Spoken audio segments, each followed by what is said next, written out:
We have nothing of our own, and that literally, without exception, every single thing in our lives is from above. We're just the vessel to let it through, as we are here to serve with all of our heart, with all of our soul, and with all of our resources, meaning literally our time, our energy, and our money. This week's Parsha, Parsha's Truma. Truma means a portion, roughly translated. It is something that comes from the language of hitromamut, of an exaltedness, and that all the portion that we have the opportunity to give it an exaltedness.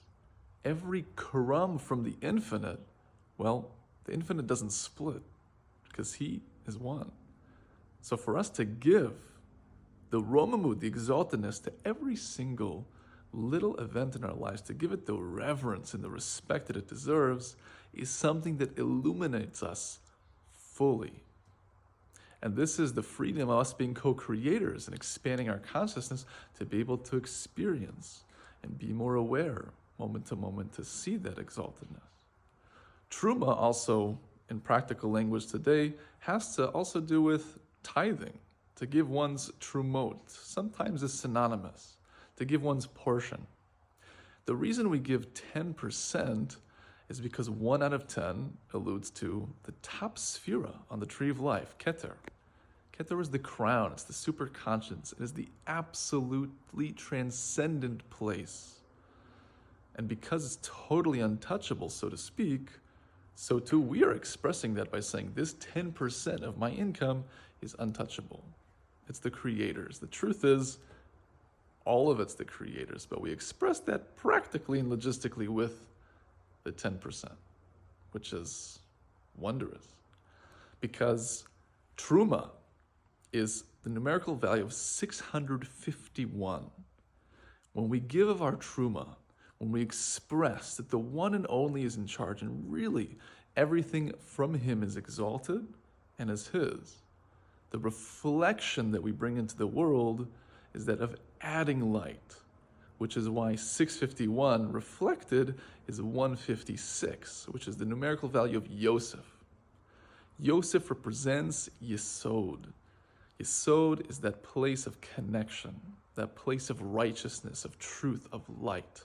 And Yosef comes from the language of Osif, to add on to, meaning to add to the holiness, to add to the goodness, to add to the experience of the divine in our lives. So even though it feels like, as far as our ego is concerned, that we're taking away 10%, in truth, we are adding something that we cannot comprehend in terms of the goodness and the blessing that we're bringing both to ourselves and the collective as well, let alone the practical individual or community that we're helping by means of giving of that truma. May we all merit to give of ourselves, not just the literal 10% of our income, but also to give of ourselves, our energy, our time, our heart, our soul, so to speak, and that we can experience the bliss, the exaltedness, and the added blessing that is ready for us right here, right now. But according to the effort is the reward.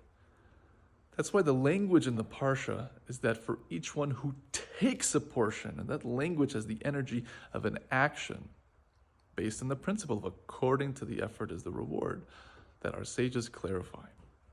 So it says every man, every ish is a stronger language of someone who controls and has a power over their inclinations. Because our egoistic inclination is that this is all mine, I worked for it, as opposed to nullifying and accepting that everything is from above.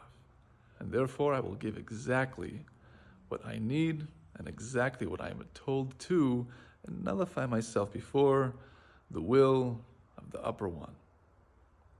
May we merit this speedily and soon, and add more and more light, and reveal it to the world, and connect to the Keter, to the crown itself, to Hashem.